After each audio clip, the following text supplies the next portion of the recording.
Everyone flies to Bali, Tokyo, and Phuket. Those places are extraordinary for a reason, I get it. But here's the wild part. Asia has more open flight routes than ever right now, and most travelers are still funneling into the same 10 cities, which means there's a whole lot of remarkable places just sitting there, almost completely overlooked. If you want the experience without the choreographed tourist infrastructure that comes with the famous spots, this is where the actually interesting choices are. And once you see them, that famous list of must-visit cities starts to look pretty small. Start with Ninh Binh, Vietnam, which locals sometimes call Halong Bay on land. And it lives up to the name. Limestone karst rising straight out of the rice fields, river caves you navigate by slow boat. You're getting a fraction of the traffic Vietnam's main tourist corridors get with family-run homestays instead of resort complexes. The vibe is completely different.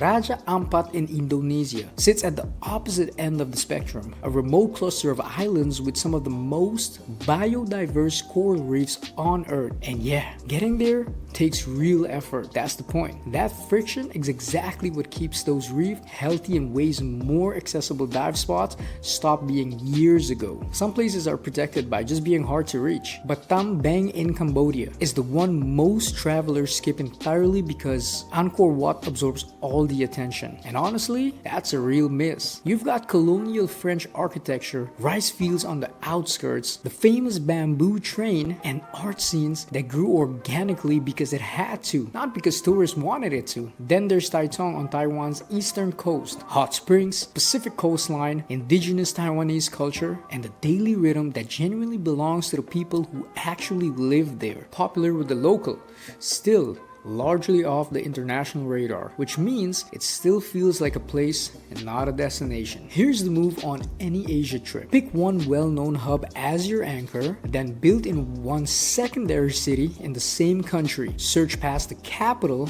and the famous islands. Asia's most underrated destinations aren't secret. They're just the ones everyone scrolls past until someone actually goes and posts something that goes viral. Like and follow if you love traveling.